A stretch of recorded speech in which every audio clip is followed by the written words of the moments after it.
Price lord. ದೇವರ ಪರಿಶುದ್ಧ ನಾಮಕ್ಕೆ ಮಹಿಮೆ ಉಂಟಾಗಲಿ.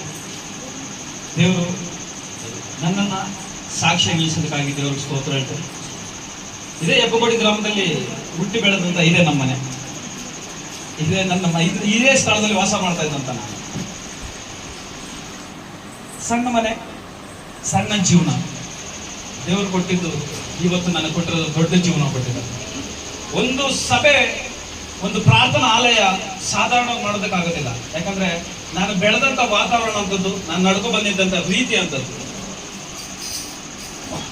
ನಮ್ಮ ಅಣ್ಣ ತಮ್ಮ ಆಗಿರ್ಬೋದು, ನನ್ನ ತಂದೆ ತಾಯಿ ಆಗಿರ್ಬೋದು, ಎಲ್ಲರೂ ಹಿಂದೂ ಸಂಪ್ರದಾಯದ ಪ್ರಕಾರ ಬಂದವರು.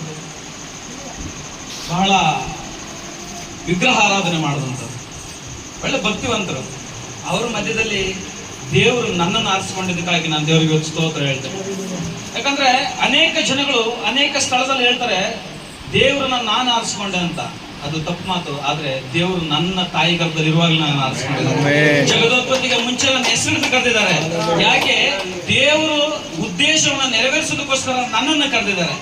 ಅವರ ಉದ್ದೇಶ ನೆರವೇರಿಸಬೇಕು, ಅವ್ರು ಕೊಟ್ಟಿರೋ ಕೆಲಸವನ್ನ ಮಾಡಬೇಕು, ಅವ್ರ ಆಜ್ಞೆಗಳನ್ನ ನೆರವೇರಿಸಬೇಕು.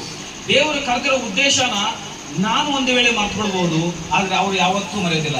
ಅವ್ರು ಕೊಟ್ಟಿರೋ ಕೆಲಸನ ಮಾಡಿ ಮುಗಿಸ್ತಾರೆ. ಈ ಸ್ಥಳದಲ್ಲಿ ನಾನು ನೋಡ್ಬೇಕಾದ್ರೆ 2011ರಲ್ಲಿ ಅನೇಕ ಜನಗಳಿಗೆ ಗೊತ್ತು. 2011ರಲ್ಲಿ ಯೇಸು ಸ್ವಾಮಿ ಅನ್ನೋದನ್ನ, ದೇವರು ಅನ್ನೋದನ್ನ ನಾನು ತಿಳ್ಕೊಂಡೆ. 2011ರಲ್ಲಿ ನಾನು ಯೇಸು ಸ್ವಾಮಿನ ತಿಳ್ಕೊಂಡು ನಿಜವಾದ ರಕ್ಷಕನ ಅಂತ ಅಂಗೀಕರಿಸಿಕೊಂಡು ದೀಕ್ಷಾ ಸ್ನಾನ ಪಟ್ಟವನು. ಅನೇಕ ವಿರೋಧಗಳು, ನಮ್ಮ ಅಣ್ಣ ಬಂದು ಒಂದು ಹೊಡೆಯೋದಾಗ್ಲಿ, ಇಲ್ಲ ಒಂದು ಬಯೋದಾಗ್ಲಿ, ನೀನೇನಕ್ಕೆ ಹೋದೆ ಅಂತ ಅನೇಕ ವಿರೋಧಗಳು ಬಂದು. ಆದ್ರೂ ನಾನು ಒಂದು ಭಕ್ತಿಯಲ್ಲಿಲ್ಲ, ನಿಜವಾದ ದೇವ್ರು ಯಾರು ಅಂತ ಗೊತ್ತಿಲ್ಲ. ಇಲ್ಲ ನಮ್ಮ ಸಹೋದರ ಚಿಕ್ಕ ಬ್ರದರ್ ಇವರೇ ನನಗೆ ಸುವಾರ್ತೆ ಹೇಳದಂತ ವ್ಯಕ್ತಿ. ಇವತ್ತು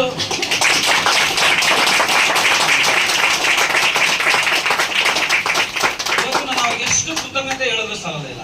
ಯಾಕಂದ್ರೆ ನಾನು ಈ ಲೋಕದಲ್ಲಿ ಒಬ್ಬ ಹುಡುಗನಾಗಿದ್ದೆ, ಒಬ್ಬ ಸುಳ್ಳುಳನಾಗಿದ್ದೆ, ಒಬ್ಬ ಮೋಸ ಮಾಡೋನಾಗಿದ್ದೆ, ಒಬ್ಬ ಅನ್ಯಾಯಗಾರನಾಗಿದ್ದೆ. ಇಲ್ಲಿ ಹೇಳ್ಕೊಳ್ಳೋಷ್ಟು ಒಳ್ಳೆ ಹೆಸರಂತೂ ಇರಲಿಲ್ಲ. ಹೆಬ್ಬಗೋಡಿ ನನ್ನ ಹೆಸರು ಕೆಲಸಕ್ಕೆ ಬಾರದವನು. ಯಾಕಂದ್ರೆ ಕೆಲ್ಸಕ್ಕೆ ಹೋಗ್ತಾನೆ, ನಾನು ಕೆಲ್ಸಕ್ಕೆ ಹೋಗ್ತಿದ್ದೆ. 15 ದಿವಸ, ಒಂದು 20 ದಿವಸ, ಇಲ್ಲ ಒಂದು ತಿಂಗಳು ಅಂದ್ರೆ ಹೈಯೆಸ್ಟ್. ಅರ್ಧ ದಿವಸ ಕೆಲ್ಸಕ್ಕೆ ಹೋದ್ರೆ ಓಡಕ್ ಮಾಡ್ತಾ ಇದ್ದೆ. ಅಂತ ಒಂದು ಕೆಲಸಕ್ಕೆ ಬಾರದವನನ್ನ ದೇವರು ಆರಿಸ್ಕೊಂಡು ನನ್ನನ್ನು ಅಷ್ಟಕ್ಕೆ ಬಿಟ್ಟಿಲ್ಲ. ಅನೇಕ ಜನಗಳ ಮಧ್ಯದಲ್ಲಿ ನಾನೊಂದು ಕಂಪ್ನಿಯಲ್ಲಿ ಕೆಲಸ ಮಾಡ್ತಾ ಇದ್ದೆ, ಹೌಸ್ ಕೀಪಿಂಗ್ ಕೆಲಸ ಮಾಡ್ತಾ ಇದ್ದೆ.